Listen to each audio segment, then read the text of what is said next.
Honoree, Director of Programs and Partnerships at the National Book Foundation. I'm honored to welcome you to our 2024 535 ceremony. With so many thanks, you're going to get into the rhythm of it, but I'm about to read so many thanks to the many people who made tonight possible. Amali Gordon-Buxbaum, Emma and Michael Straub, and Books Are Magic. We've happily asked the honorees tonight to pre-sign their books for you all, so those are waiting at the back for you after the program. Please sell us out. We can't wait.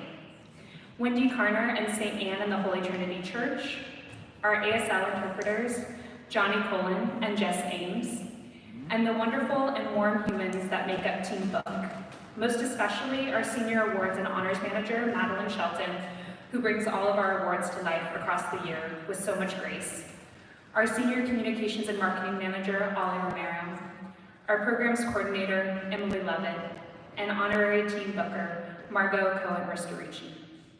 And a special thank you to Al Woodworth and Amazon Literary Partnership, who've supported 535 since its inception in 2006. Normally, our Executive Director, the kind and courageous Ruth Dickey, would be the one on stage to kick things off. I feel lucky to be in her stead, but couldn't resist the opportunity to hold just a bit of space in gratitude for her leadership and tremendous creative multitasking. With a new poetry collection out this month and finishing up edits on her memoir as I speak, she models the balance we all aim for, to be good writers and good readers, and even better community members. At the National Book Foundation, we celebrate the best literature published in the United States, expand its audience, and ensure that books have a prominent place in our culture. We do this through our awards and honors and our year-round education and public programs, which bring books and authors to readers all over the country. This fall marks the 75th National Book Awards, and as we grow into our anniversary year, we're looking forward to reflecting and interrogating our archives with you all, thinking about the many incredible books that are a part of our family and those that may have been left out, and hoping to find moments of joy with a giant summer reading adventure that will launch on May 29th. We're trying our best to show up as a champion for books in as many ways as possible. We're lucky to have joining us tonight the inaugural cohort of our newest program, the NBF Teacher Fellowship. 8 middle and high school teachers from Georgia, Iowa, Pennsylvania, South Dakota, Texas, and the Bronx, who are busy fostering a love of reading as part of the school day. If you need to hear some good news, I highly recommend you talk to these folks after the event. 3 cheers to Yesenia Caballero, Danielle Carville-Darty, Timothy Foster, Artis Iverson, Carol Jones, Larissa Pahomov, Raquel Reynoso, and Rodrigo Joseph Rodriguez. Can we give them a round of applause?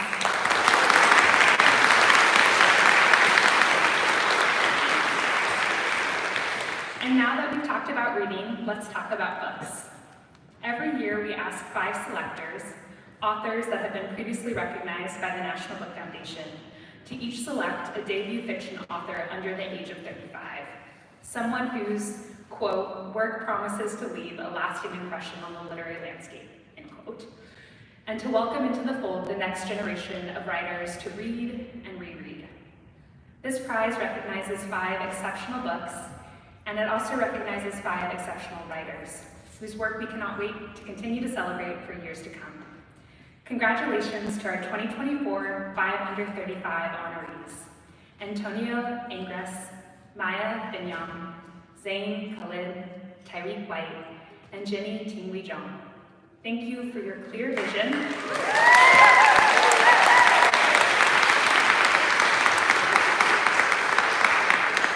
Thank you for your clear vision and collaboration on the impossible question of what it means to celebrate books and words in this moment and tonight. I hope it goes without saying that this program wouldn't be possible without the careful consideration and time of our selectors. Thank you so much to Charles Baxter, Adam Johnson, Layla Lullamy, Alejandro Varela, and Tiffany Unique. Can I ask for one more round of applause for that?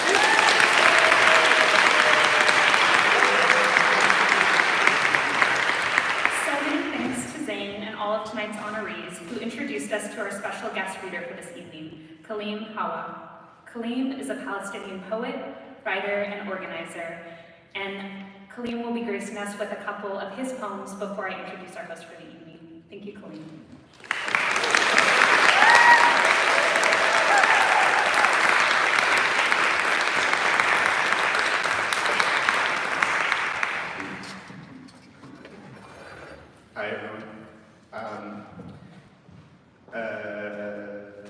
It's weird to be up here. I mean, I don't write fiction, and I presume part of the reason I'm here is because of the ongoing genocide of the Palestinian people.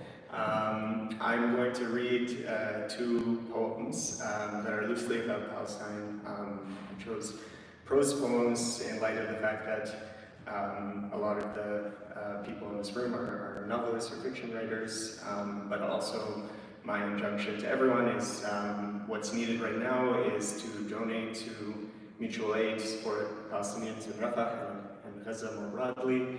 And if you live in New York, to join us in the streets. There will be protests on Saturday at the Barclays Center at 2 p.m.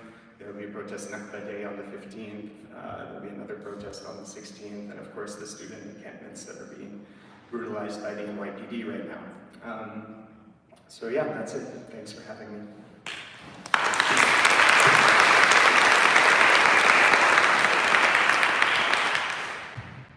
Okay.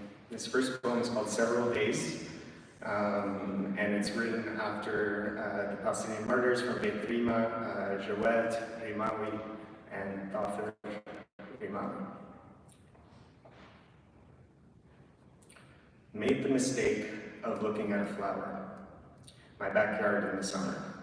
A funeral attendee writes, 2 boys as a flower and the age of a flower. The arrival of death registered viscerally in an old photo of me looking happy. The 2 looked happy. Their sister did not ask for this. She looked younger then. We walked through an overly trimmed garden noticing, less now the death covers. Those tending to the flowers tried to, the less said for us the better. I know that she was surprised at the sight of it emerging from the exhaust. I was too, but I fixate on things I think I understand. They rain down a bloom, a radius with roots. Don't stop the dogs, let them loose, let them bite the soldier. Let them, like I grant permission. Owe them everything, stay far away, a respectful gaze will suffice. They were gentle to those who loved, ruthless to the enemy. I must be too. I deserve nothing more. They are neither flowers nor mine. For the martyrs' commemoration, we brought 1 each, some water in a small wash bucket. The skin seemed cleaner and smoother than before the cigarettes. The stubble was shorter.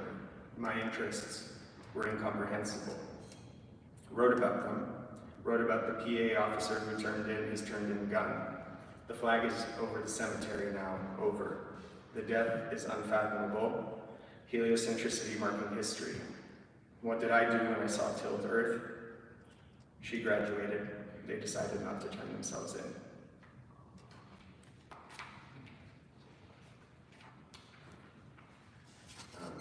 Second poem is called 26 Minutes. On occasion, I think about which memories will return to me for the last. Probably the man with the baby sitting in the booth of the diner I once ate at. I write about it now based on a note, but the original texture is gone. This sort of memory seems far away from the usual drawstrings of self-pathology. The time I was slapped in the face, the way she dresses up when I say we're going to dinner, me watching a video of a father holding his daughter on the hospital floor, the usual weapons well honed. Others simmer in a basin of circumstantial awareness, the rage I feel at the self-congratulatory narcissism of Jewish allies, the times I needed to be respected, and the sinking sensations. Further still are the divine memories, those that are neither my own nor truly others, an antiseptic, a tonic, plowed beaches, and a wicked tailspin, animals that dig for warmth. These are the closest to freedom that I feel, though they are their own trap, affording magnanimity to incoherence, wiggle room for all sorts of unethical behavior, lying poems for lying people. These are insufficient as intervention or as poetry. They approximate the difference between déjà vu and unexpected routine. I wish then for another form of experience, one that might spatialize time. I have developed for it my own type of method, which I will teach to you now. Take 26 minutes and learn about a neighborhood. Hear from the people who dance there after work. Watch their bodies and understand that they will grow older. It will all feel soft and sensual and will send you off to uneasy dreams. Thanks.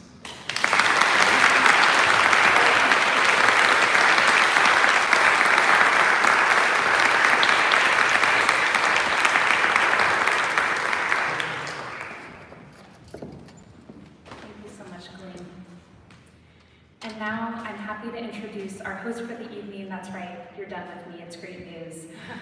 Karen Chi is someone I have long admired. Since 2019, she has made me feel incredibly underaccomplished as both a staff writer and on-air guest of the Late Night with Seth Meyers. In addition to Late Night, Karen is an Emmy-nominated comedian and writer for television shows like Pachinko on Apple TV and the upcoming Netflix series A Classic Spy. She's been published in The New Yorker and The New York Times and is a regular panelist on NPR's Wait, Wait, Don't Tell Me. She's very excited to be here. Thank you so much, Karen, for joining us.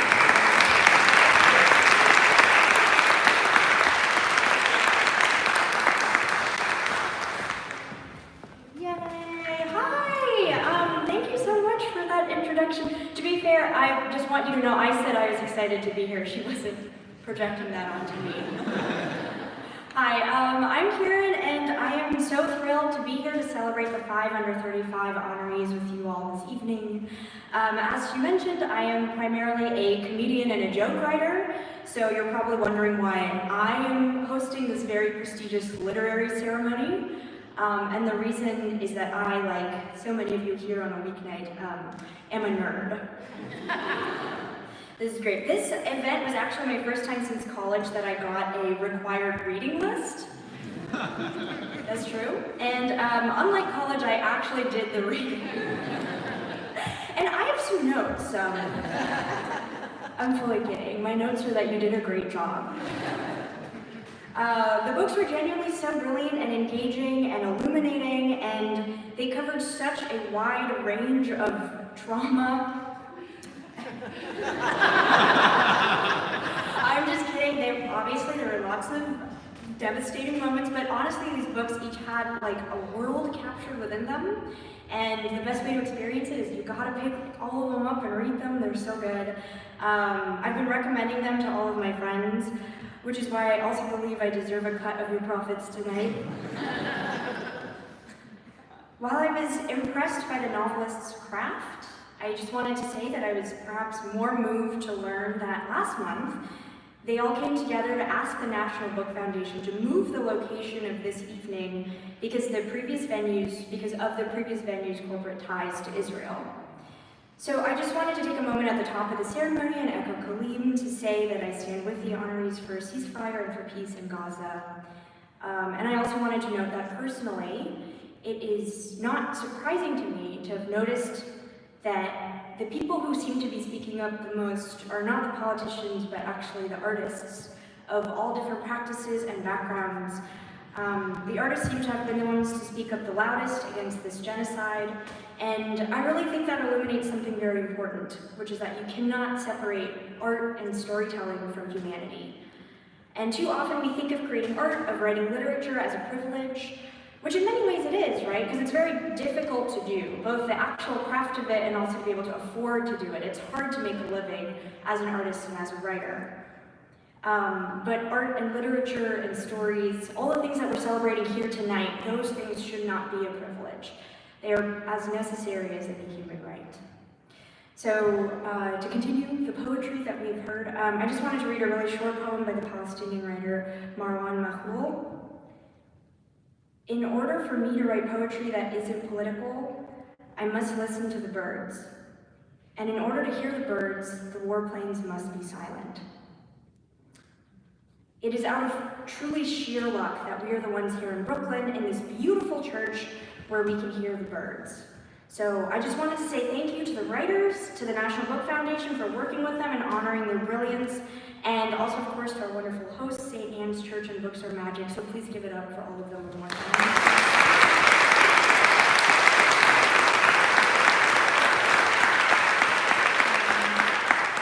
Okay, and all 5 of the debut novels, the ones that I very gently roasted a moment ago, they're genuinely wonderful. We're here to celebrate them. They are exceptional, and together all 5 of them take us across the globe. From sub-Saharan Africa to New York to California to China, jumping from present day to the 19th century and following unforgettable characters, narrators, and even entire families. Tonight we'll have the pleasure of hearing each of our 5 selectors introduce their honorees, who will then give us a taste, yum, of these Following the event, we hope you will all join us in buying multiple copies of each author's book. As they mentioned, they are signed, and if you want, I will also sign them. You're welcome. And so with many thanks to our friends at Books Are Magic for partnering on this event and making those books available for sale on site tonight. Without further ado, I'm going to bring up our first selector. Our first selector for the evening, Charles Baxter, is author of 5 books of short stories and 7 novels, including The Feast of Love, which was a finalist for the 2000 National Book Award for Fiction and made into a film starring Morgan Freeman. Ooh. He has won the Penn Malamud Award for Excellence in the Short Story and lives in Minneapolis. Welcome, Charles!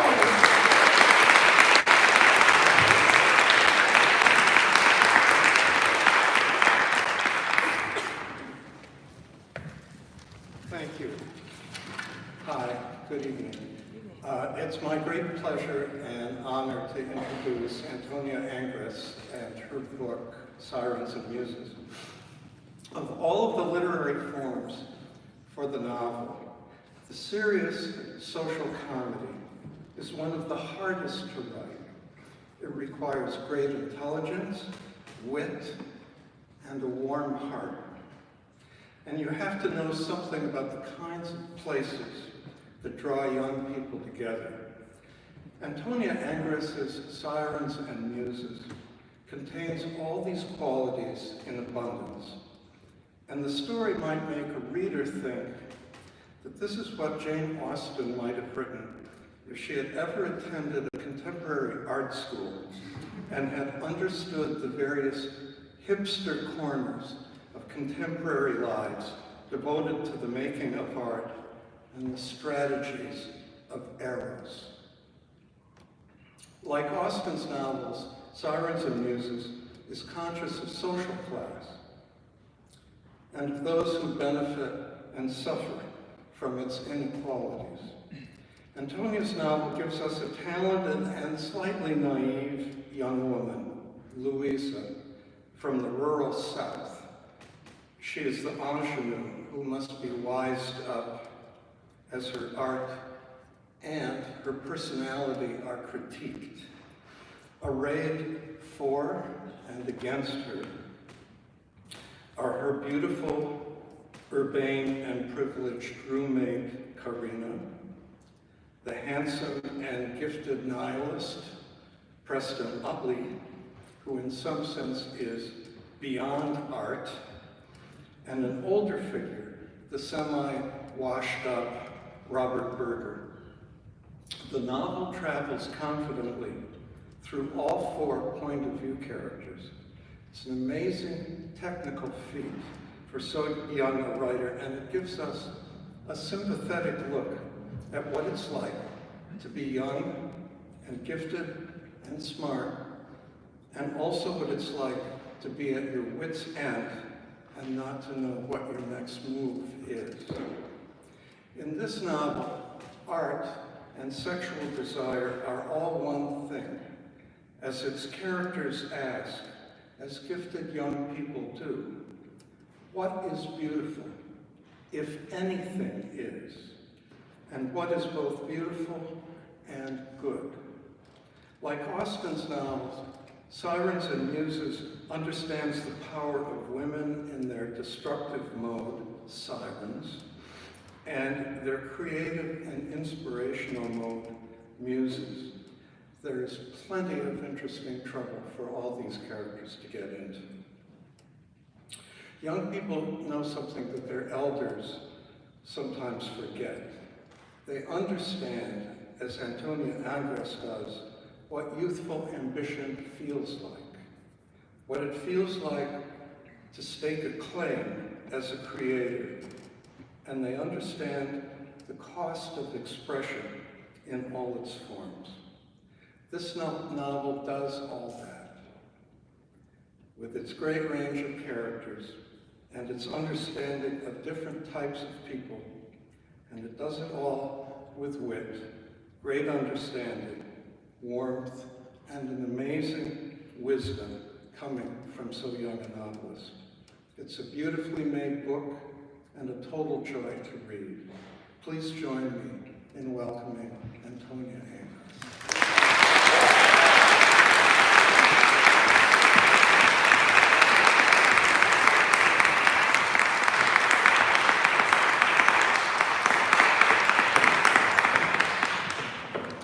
Wow. Thank you so much, Charlie, for that beautiful introduction.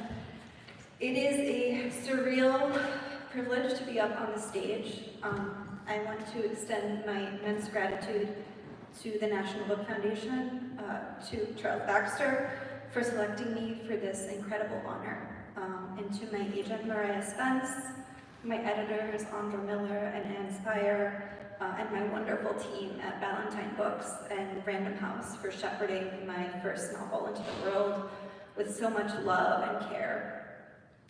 I also want to thank my fellow 5 under 35 honorees for advocating for the inclusion of a Palestinian voice in tonight's ceremony. As a Jew and the granddaughter of Holocaust survivors, I see clear and heartbreaking parallels between the brutality that my family endured and the horror currently unfolding in Gaza. My grandparents, both of whom are writers, always emphasized to me the outsized power of words and taught me that writers use stories to illuminate the truth. So I am incredibly humbled and proud to be sharing a stage tonight with Kalim Hawa, who is doing the vital work of shining a light on a terrible and historic injustice. I'm going to now pivot to a slightly lighter note and read to you from my debut, Sirens and Muses. I'm going to be annoying and read to you from the middle. But all you really need to know is that one of the novel's main characters, Luisa, has asked her art school roommate, Karina, to pose for a painting. Luisa switched on the floor lamp and adjusted the light's angle. Karina had never heard her speak so assertively, and she didn't avert her eyes from Karina's body the way she did when Karina undressed in their dorm room. The opposite. She looked at her straight on with bold, electrifying frankness. She perched herself on the stool and pulled the easel towards her. She lifted her eyes and took Karina in. Then, without preamble, she began to draw. The brisk flick, flick, flick of Luisa's gaze made the hair rise on Karina's arms, though she wasn't cold anymore. The space heater purred at her side. With her eyes closed, she could almost pretend it was sunlight on her skin. At first, her body rebelled, twitching and trembling, and she had to force her muscles into submission, but eventually she settled into stillness. After what seemed like an hour, Luisa's voice broke through the silence, asking if Karina needed a break. Yeah, thanks. Her voice was hoarse. She stood stiffly, tugging her dress over her head, and padded to the bathroom. The 3 stall doors were covered in graffiti. Above the paper towel dispenser, someone had written, "Art is the only salvation from the horror of existence." Underneath, scratched out in ballpoint, "Speak for yourself." Karina peed, turned on the faucet, waited for the water to warm up.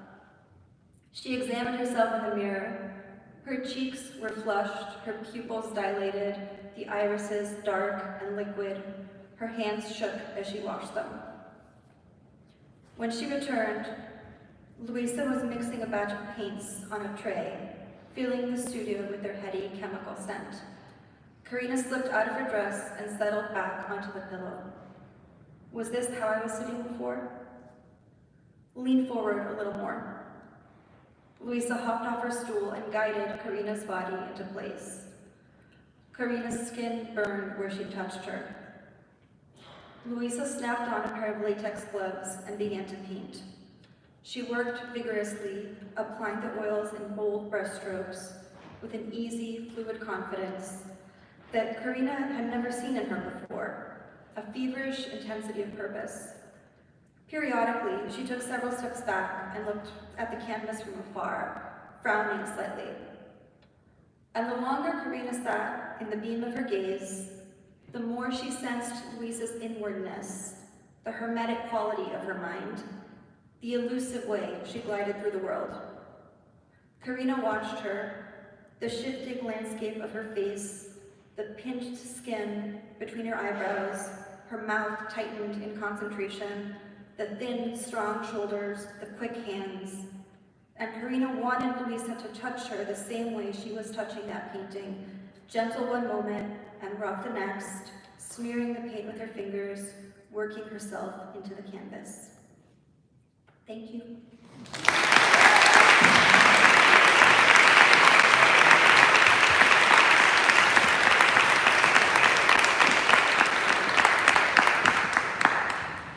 Yay, thank you. Congratulations again, Antonia. Our next selector is Alejandra Varela. Alejandra's debut novel, which you may have read, The Town of Babylon, was a finalist for the 2022, the one 2 years ago. 2 years ago it won the National Book Award for Fiction. His short story collection, The People Who Report More Stress, was named a Best Book of 2023 by Publishers Weekly.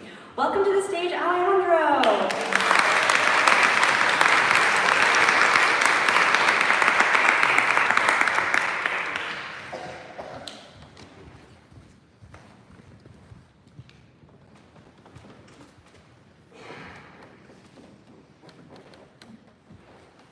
Good evening. Oh my gosh, I'm so hot and I don't know if I'm nervous or if it's global warming. I was just thinking that instead of being like, oh, I have anxiety, I was like, I have global warming. Okay. I want to start by thanking the National Book Foundation for inviting me to participate in this fantastic event. But most of all, thank you to the staff, every one of you at the foundation, for your integrity. Okay, on to Maya. Imagine we're on a plane. We don't know where we're going or why, but we're on our way. We've reached cruising altitude, and the seatbelt sign is off. Each of us is wearing headphones. Some of them were given to us by the flight attendants shortly before takeoff. Some of them are our own, probably the ones we bought at the Apple store, but more than likely on Amazon. We're a bit lazy and lack foresight, it should be said. But the joke's on us, because the more we feed the vampiric corporations, the sooner we'll be left with one mega business for the government to nationalize when the revolution picks up steam. In any case, the flight attendants bring us tomato juice. And we select something to watch, something we've been meaning to watch for months. Soon we find ourselves transfixed by everyone else's screens, which prove vastly more entertaining than our own, even without sound. This is what it was like to read Maya's work. For me, it is to be disoriented for the purposes of finding oneself. We're brought into a world where the invisible systems slowly come into sight, where humor and pathology are cat, mouse, chicken, and egg, where the macro and micro meet. But where are we going? Hangman is many things. It's a whip-smart novel brimming with confidence. It's a sleek critique of globalization and capitalism. And it's a skillfully paced ghost story that is enjoyable for the ride as well as for the destination. Its wry and laconic tone belie its urgency, and in the process create a perfect union of story and ideas, which ain't easy. I paused often while I was reading this book and quietly said to myself each time, damn, how'd you do that? At some point I just stopped highlighting, it was silly. From the first page, I knew I was going to like Hangman. By the second chapter, I realized I was reading something essential and uncommon. At the end, I felt as if I'd solved a puzzle, but one that had multiple solutions. I was also certain I'd be following this writer for a long time. I've been fortunate to get to know Maya a little bit over the last month, and I'm pretty happy to report that she is as thoughtful and principled a person as she is a novelist. Isn't it fabulous when those things line up? Anyway, congratulations, Maya.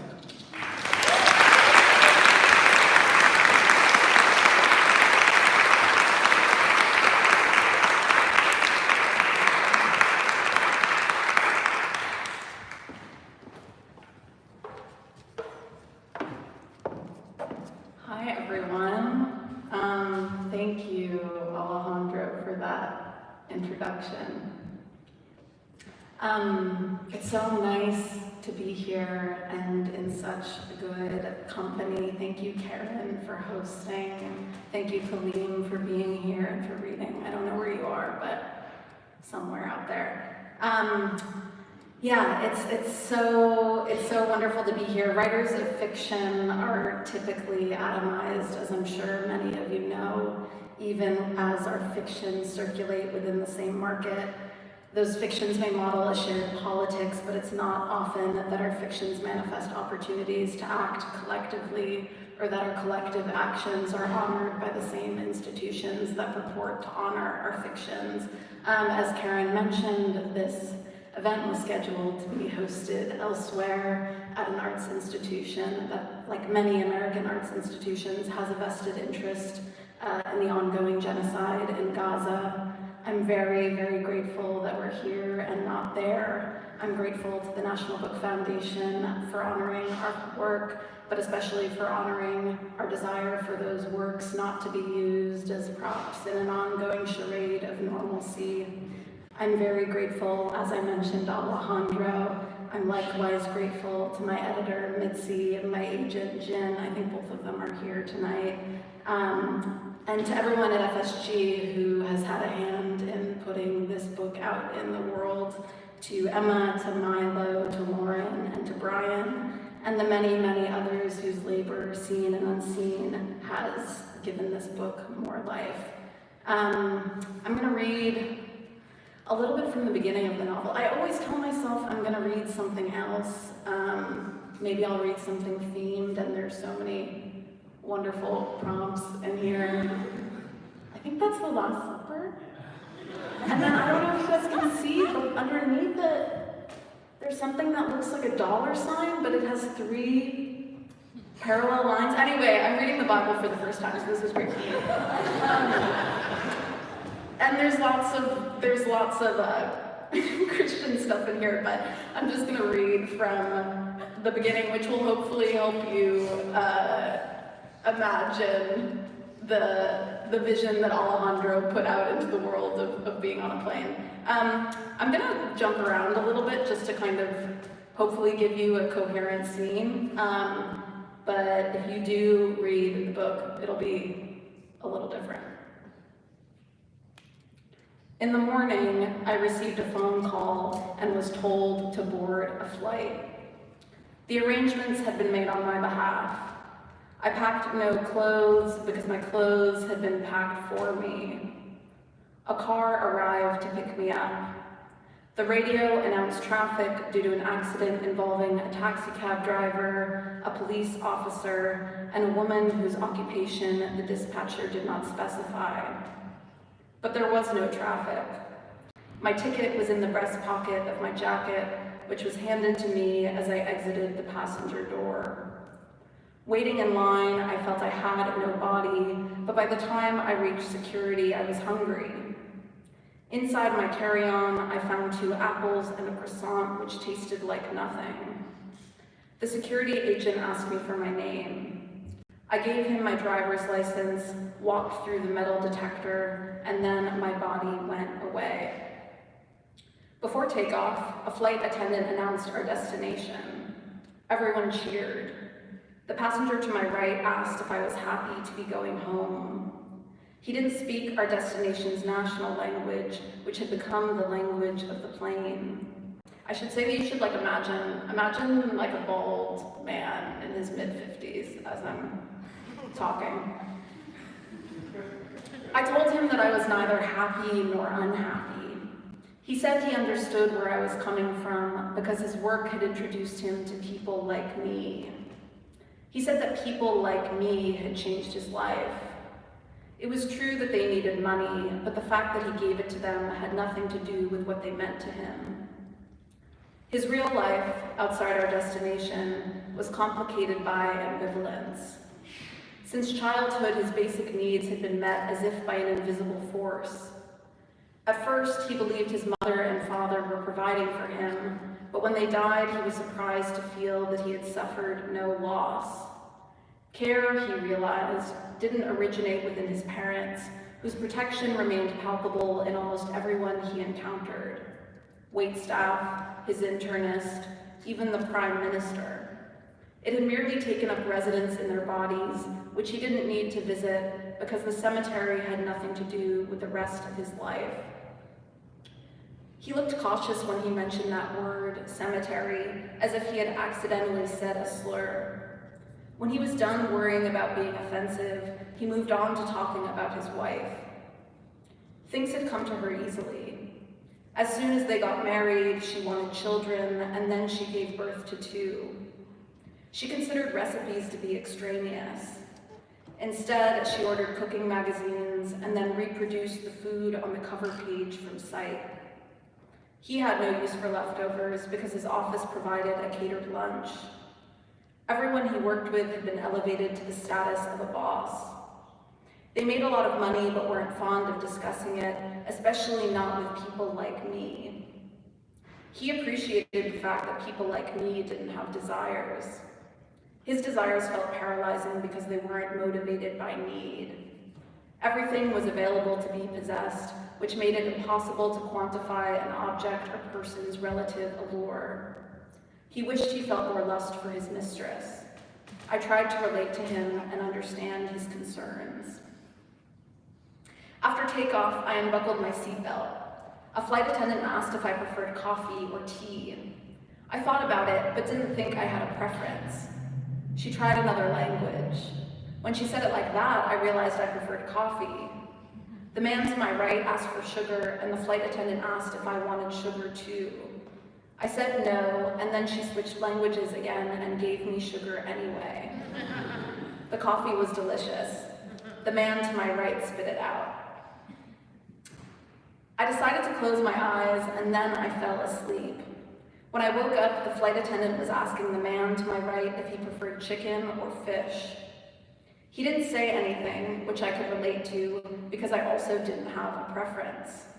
If the fish was fresh, I would have preferred that, but I assumed it had been previously frozen and then cooked in some kind of unidentifiable oil, so comparing it with the chicken, I had no preference. I was thinking about that when the flight attendant began to scream. I couldn't understand what she was talking about. I thought she must be having a personal problem. I turned to look at the man on my right, wondering if he could understand what was happening with the flight attendant. His eyes were still open, and his head was slanted to an extreme degree. The flight attendant switched languages and told me the man to my right was dead. Another flight attendant asked me if I knew this man's name. I told her that I knew about his problems with his desires, but to please excuse me, for I had not thought to ask for that information. They made an announcement and asked if there were any doctors on board. Unfortunately, there were none, so a third flight attendant arrived with a first aid kit. Inside, there were bandages and medicated creams, nothing to help a dead man. I wanted to ask to move to another seat, but wasn't sure that would be the right thing to do. I stayed sitting in my seat. The flight attendants wrapped the man's body in blankets and put a pillowcase over his head. I didn't think that was any way to treat a dead man, but I recognized that they had no other option, just as I had no other option but to accompany him to our destination. For the rest of the flight, I couldn't do anything but think about my life. Thank you.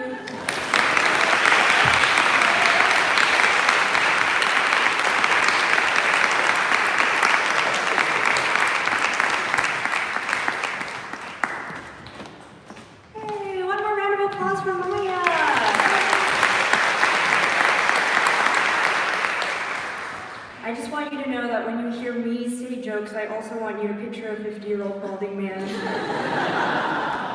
We're going to keep the show going. Up next is our selector, Layla Lalami. Layla is the author of 5 books, including The Moore's Account, which won the American Book Award, the Arab American Book Award, and the Hurston Wright Legacy Award, and was a finalist for the Pulitzer Prize in Fiction.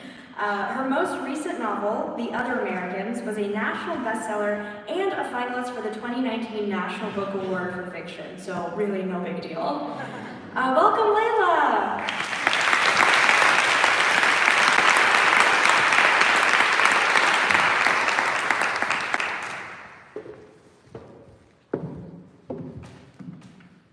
Thank you for that introduction, Karen, and thank you all for being here, especially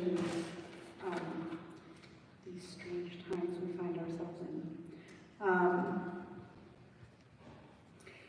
To be a Muslim in the United States is to live in the imagination of many other Americans as an illusion, a racial or religious or political figment. In writing about Muslim characters, the novelist faces the temptation of engaging with this illusion, creating narratives that either contradict it or conform to it. It takes courage to throw out the illusion altogether, to focus only on creating people of paper that are just as complicated and terrible and beautiful as people of flesh and blood.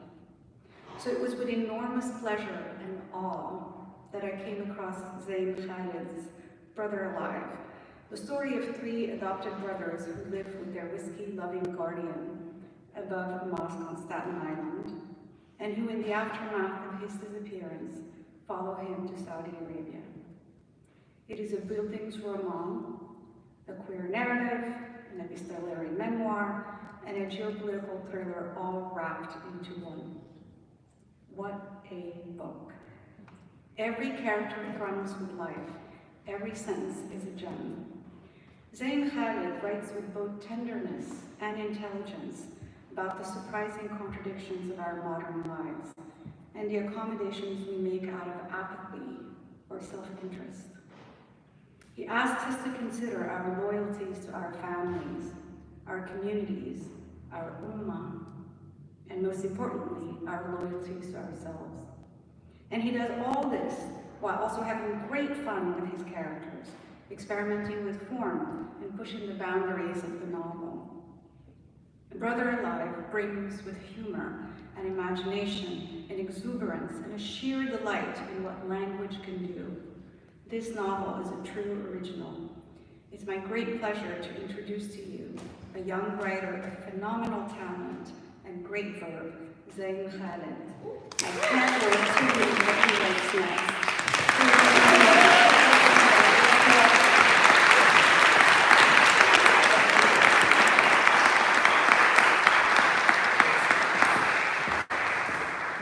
It was obviously too much. I must thank Layla and everyone in the National Book Foundation and everyone who worked on this book, Peter, Kent, Emily, Katie, everybody at every place, which all led to this honor. Though, to speak frankly, and I won't degrade you otherwise, I need to be a little impolite about our current situation. The novelist, any novelist, must work alone, initially, in bewilderment,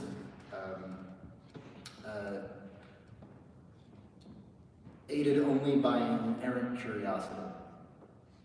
They must prefer incoherence to order.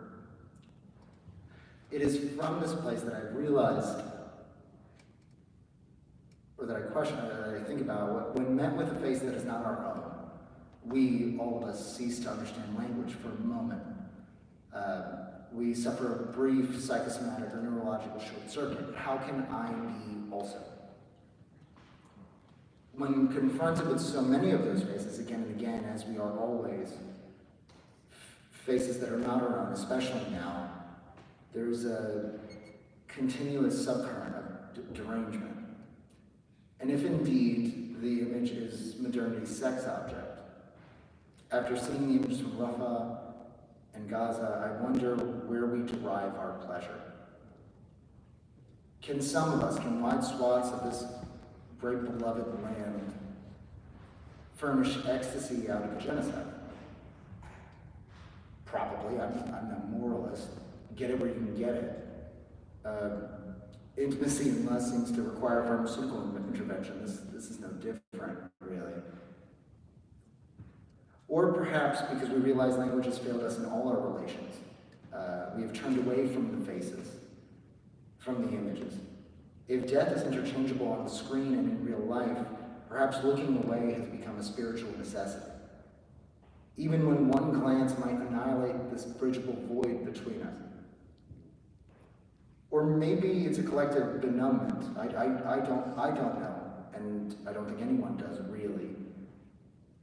In any case, I wish that we might appropriate the spirit of a new language, and we can only express ourselves in it properly when we can manipulate it without backsliding into the old one, when we eradicate the original. As such, there was a moment where I was considering reading from my new novel, which is about an escape and a series of escapes, but I realized that this is a celebration of a book so many people work so hard on, and I'm in a celebration for which I'm deeply grateful. And so I'll read from its opening passage once more. It is night, and Imam Salim is dozing in his mosque, a little drunk. Our dark apartment is shot through by the naked heat of summer. An exhausted ceiling fan cuts the air in fifths. Something is being turned up so slowly, it is hard to know what it is exactly. An exponential S in low frequency, maybe a boiler or a furnace. My senses sharpen, and I am myself, a boy sitting on the kitchen floor. At my feet, a beetle is looking at me with misery disclosed behind exophthalmic eyes. There's a dry snapping and the sound of legs. The kitchen fills with a ruddy gas as the beetle scuttles under medical equipment, disappearing amid the tubing and beeping machines. Time unwinds and winds. Imam Salim is awake now, and I'm slung over his shoulder. Sleep rents the room between my ears. I look back for the beetle to find it has become a child seated on the counter, his legs swaying like two metronomes nudged one after the other. And like me, the child is slender, hirsute, feminine, and wise. He's not solid. He's either living silver or spun glass. Though just a few hours my senior, he already expects disappointment. When we acquire language, we are each other's first word. That's the first chapter. When you ask, what should I tell you? Should I tell you that you inherited your leech, your louse, your pest from your grandfather? It isn't true. Calling your affliction an inheritance is too romantic, seeing as you share no lineage, no blood. More accurate to say you contracted the parasite from your grandfather, who, in his accelerated middle age, was tricked into believing that he was uninfected. Minutes after you and your sister were drawn into this world, he brushed your vermicelli hair and called you to prayer. He alternated line and ear, ensuring that each sister received only half the adhan and would need the other always. With love, he imparted something insane, abstract, and poisonous. In that moment, he had unknowingly afforded his blight an opportunity for self-replication. We are learning now that this salmon is American in more ways than one. Faulting Imam Salim for returning to Markab was no different from blaming a pendulum for where it comes to rest. It would be easy to believe he left to unearth a cure for you, for me, for even himself, but that would be an ignorance of his selfishness. The fact is, he returned to where he wishes to die, and we are now here to bear witness. The trip has been long as a blood feud, long enough to provide an accounting of our family. If people tell tales about us, I hope they improve upon the source material. This, what I'm writing to you now, should comprise a compendium of what no one else would know to pass on. And when it ends, if we come to our ends, there is a chance you might know us. I would be haunted still, endlessly wondering, is there more I should have told you?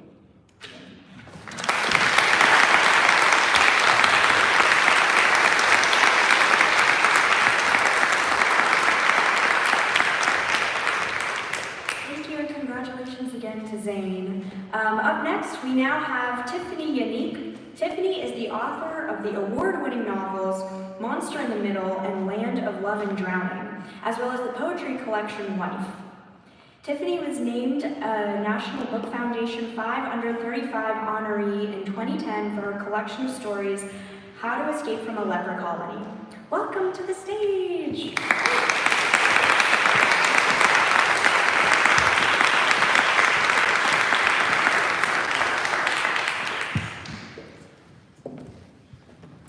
Good evening. It seems so fitting that we're in a church, given that we're doing holy work up here, including our fellow poet. It's such an honor to be here with all of you and to be celebrating these wonderful new fiction writers. When considering my selection for this 5 Under 35 recognition, I asked the universe for something very specific. I wanted a book of fiction prose that was as attentive to language as poetry might be. One that might sing, make its own grammar, and illuminate new ways to think alone and together. I also wanted characters that I could care about so much that they made their way not only into my dreams, but into my own interactions with the people I loved. I wanted a concept that felt meaningful, political, and impactful on an intimate but also social level. It was a lot that I asked for. But I also asked the universe for a writer who is not a jerk. When my first book came out, How to Escape from a Leper Colony, the 535 recognition gave the literary world permission to consider me a Caribbean writer not from Jamaica on a national level. I know that this accolade can change a writer's life. It changed mine. But I wanted to make sure I was helping a good person. Make the writer widely talented and not an asshole. That is what I asked the universe. Now, I don't expect an angelic future from Tyreek White, but I can see in the writing a mind that wants to figure out how to be a serious critic of the world and a good actor in it. Someone who might be a social justice practitioner in his public life, and maybe, I don't really know him, in his personal life too. At least that is what We Are a Haunting will do for its readers, I promise you. Ask you to look again at your own personal life and examine the level of beauty and care that you have or have not been giving to your life. Offering beauty and care is, of course, also a way of doing social justice.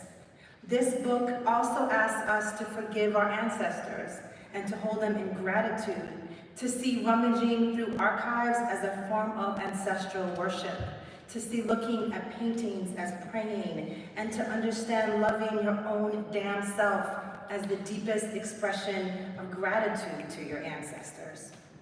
As one character in We Are a Haunting says to his mother, I want you to know the new ways I could love. And damn, those sentences. Sometimes the writing in We Are a Haunting was so startling and sparkling to me, I had to put the book down and walk away. Sometimes I had to make noises like when tasting something good. The book was delicious. Here is one of my favorite passages where a teenager is talking to his older sister. Love is different for everybody. If I learn to love over here and you learn to love over there, who's to say our love will be the same at all? What if my love needs something yours doesn't? I hope Tyreek writes many, many more books. I love his writing. And I believe that we need his writing. I want to see what else he can do. I want to see him step into his powers, into powers he doesn't even know he has as yet. It's going to be a glorious career. But I want to make so clear that this one book is already a great offering to literature. And if this man does nothing else, he has done more than enough. It is my joy to introduce the author of We Are a Haunting, Tyreek White.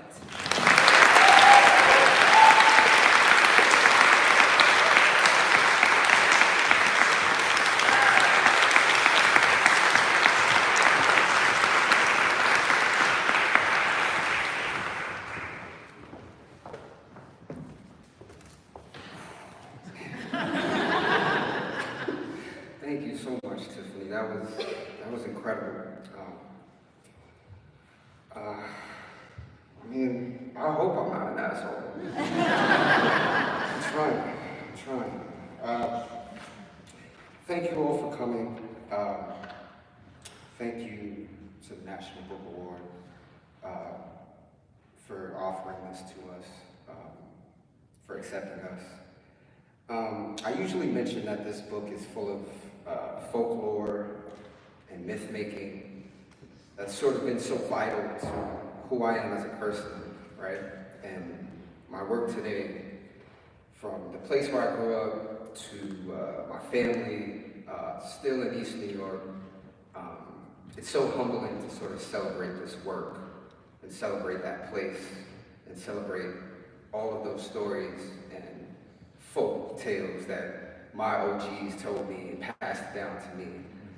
I'm proud to share in this tradition of stories that are often ignored, but connect us all, from love to grief to finding one's place in the world or their nation or within history. Being from East New York,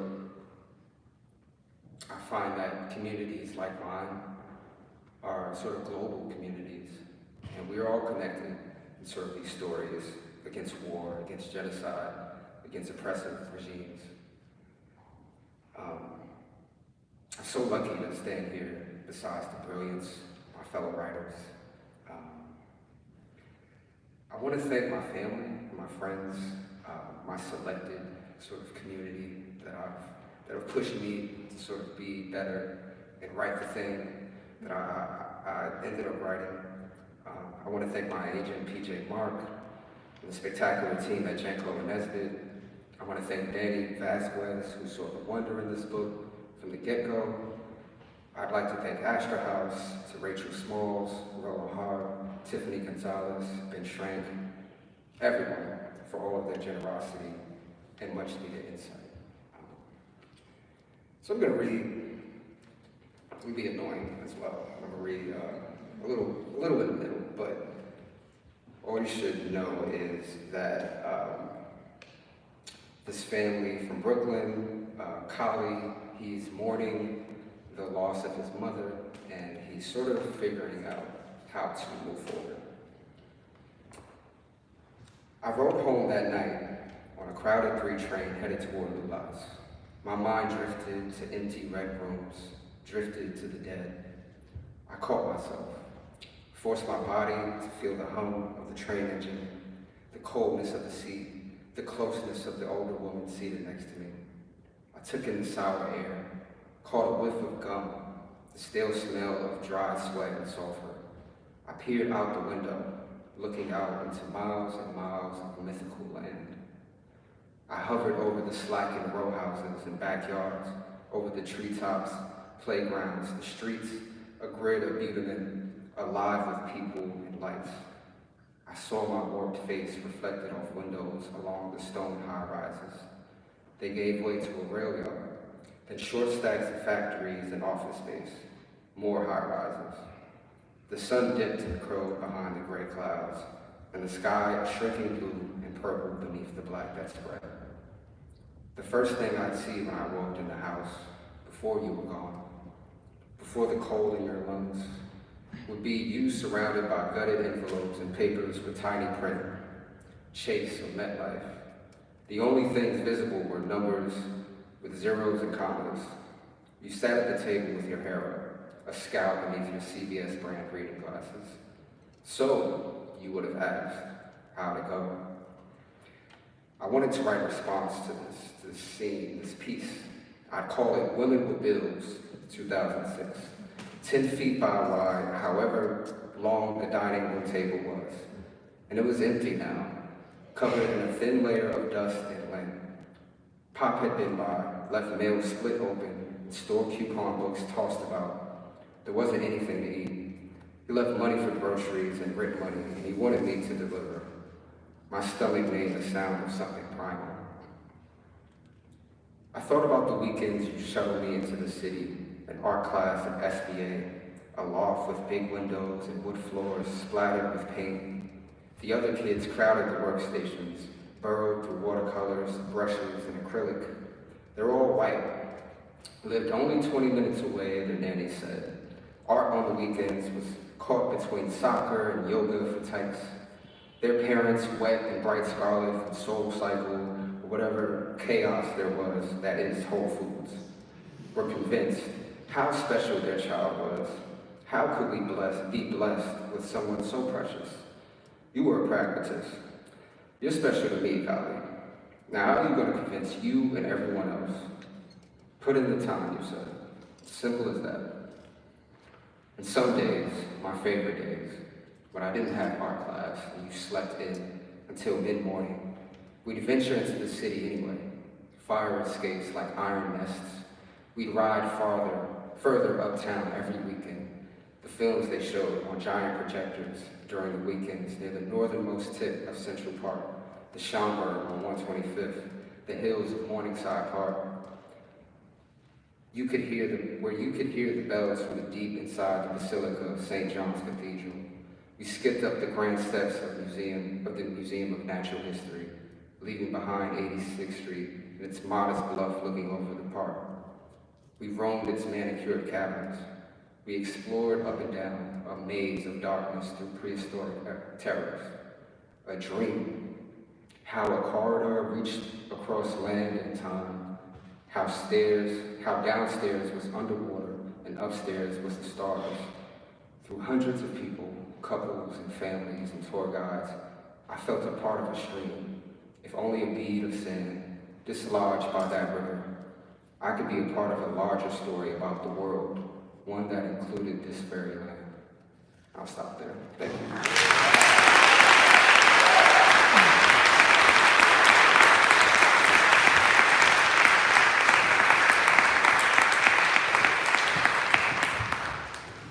Hey, let's give another round of applause for Honoree.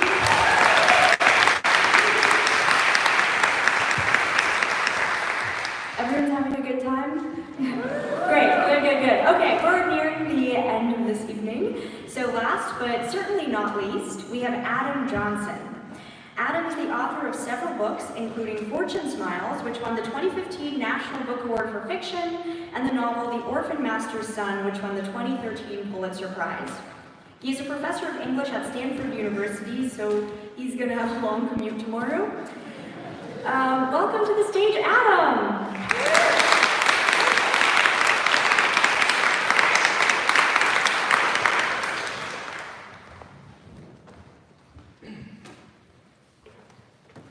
Oh my God, we really are in a church. Thank you for that introduction. I never recognized myself as a writer in my biography, which is something for these young writers to think about as their biographies grow. I want to show appreciation for this space, for all the readers who came today, for all the writers in the room and their great words. I know we have teachers in the room and publishers and booksellers and journalists, and thank you to the National Book Foundation who brings all of those constituencies together. Thank you also to our interpreters.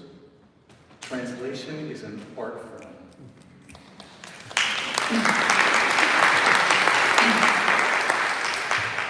All right, I won't stare at you as I read this.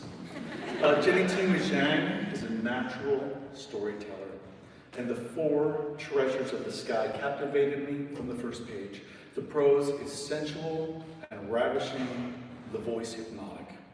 Zhang notes the fragrance of high mountain flowers, catches the glint of carp scales on the fishmonger's block, hears the creak of hemp rope straining with its human burden. This prose comes to us with the artful exactness of the calligrapher's stroke, renders the painful truths of urine-soaked coal, and invokes the singing of wind through ponderosa needles. Hunted, trafficked, and exploited, young protagonist Lin Daiyu must become Peony, Fan, and Jacob, her identity splintering to survive the racism and exclusion of the American West. By eloquently rendering Daiyu's dislocations, Zhang creates a hero of surprising vulnerability and resilience. And the reader's given not one hero, but four, a delicious bit of storytelling. Bleak truths weep from the splintering of Daiyu, her narrative at once a dissertation on the injustices of the American West, a campfire cautionary tale, and at last, a rare act of human restoration. This debut reads like an epic, spanning lifetimes and continents, deploying beauty and art and myth, all in service of what historical fiction does best, accessing lives only available through the imaginative power of literary fiction. Nowhere in the book does the descriptor novel appear, which rang very true to me, for the progenitors of the novel little resembled us and couldn't imagine the uses the writers of today would find for long-form narrative. Only by interrogating the tradition and conventions we inherit can we truly further what literary fiction can be. In Zhang's capable hands, legend meets journalism. Silence is given structure, and our notions of who fiction serves are expanded to include those never to return from the dark forests of the past. The book's truly remarkable, and so is its author. So please welcome me, or join me in welcoming Jenny Zhang.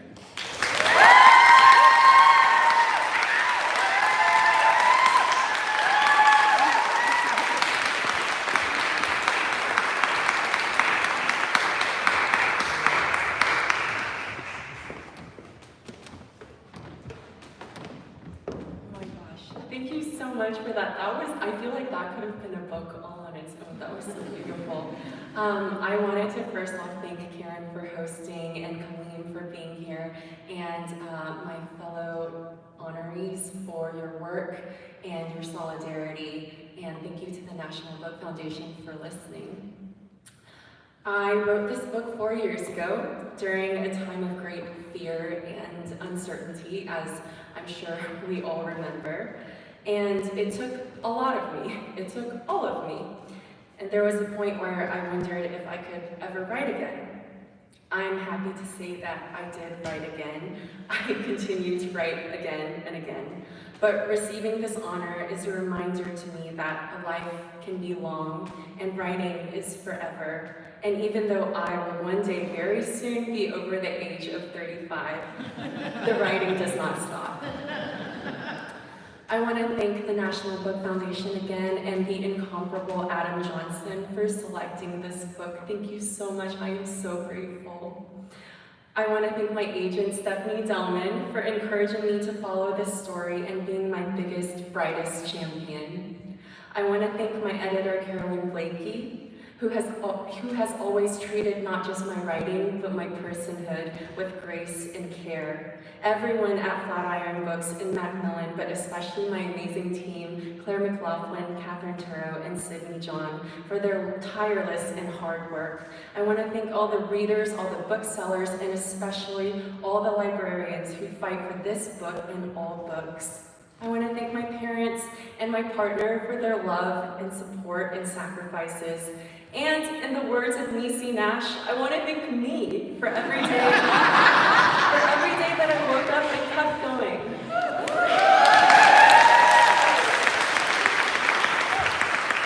Finally, it is not lost on me that I wrote this book in order to shed light on a violent history that has been excluded and thus at risk of being forgotten, and that the very same things are happening at an inhumane and alarming rate in this world as we celebrate tonight. I remain grateful for this honor, with the continued vow to speak truth to power, to use art for good, and to bring awareness and compassion through that art. Thank you. So I'll be reading also annoyingly from the middle of this book. In March, the snow still comes, sometimes in a dusting, other times like a blanket falling on top of us, until everything, corners, edges, valleys, peaks, everything is covered. I like seeing how the world changes when it is touched by snow, branches now doubled with a white shadow, sharp rocks made round and soft, and me reveling in the fact that there is a great equalizer for man and beast after all, the one that asks us to bow in the face of what we cannot control. On days when work is slow, I walk through town, imagining what the trees look like in the summer, whether or not they have flowers. They could be lavender, coral, white. They could be berries instead. But business is finally getting better. Nam and Lum are happy. The owner of Foster's Goods, however, is not. We see him lingering outside our store, silent and immovable. The cold does not bother him. He is a heavy man, a fight of a man. the pride of Pierce, according to Lung, who found a profile about Foster in the Pierce City Miner. Foster was a wrestling champion in his youth, and he still bears the signs with broad, bullish shoulders and deformed ears. The sight of him makes me uncomfortable. He is a different kind of menacing from those I have encountered before. Perhaps it is because he does not have to do anything. He knows that his presence is a disturbance on its own. Because our white customers are starting to multiply. Before my eyes, they swim into one big white being. Hello, how do you do? May I help you find anything? I say to them. I am to be their concierge, as Nam puts it, someone who can give them exactly what they need at a moment's notice. This is another way we can elevate ourselves above Foster's goods. Your English is not bad, a woman with ice hair says to me, as if she has gifted me something precious.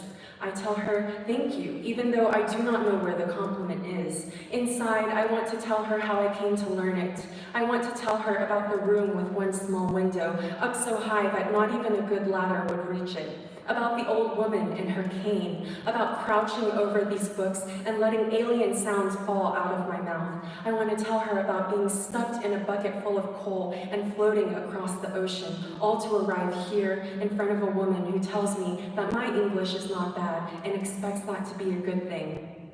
Instead, I nod, bow my body into a sickle so that she can see how grateful I am.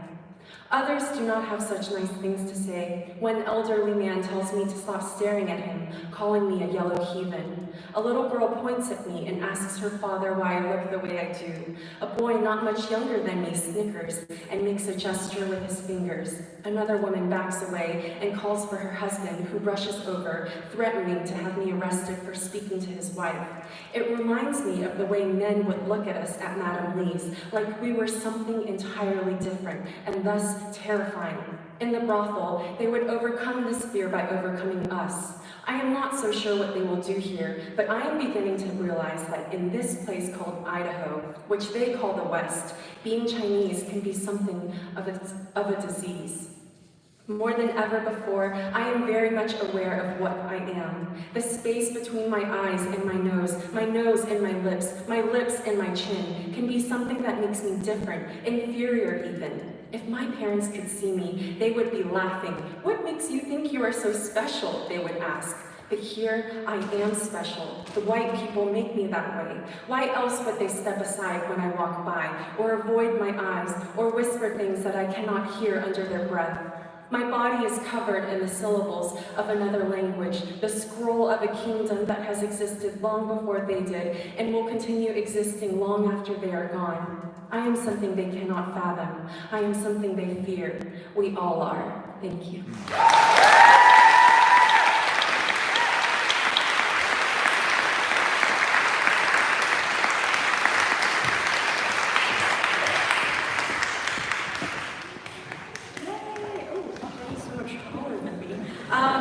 Congratulations, Jenny, and now I'm going to invite all of the honorees and selectors to return and join me on stage. So as they come up, can we please give a huge round of applause?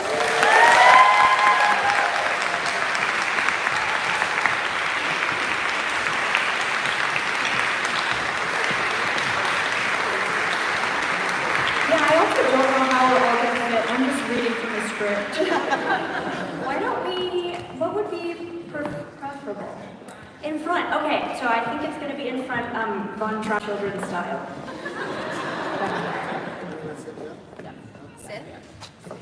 No, you can just come down. Come on, everybody get in the picture.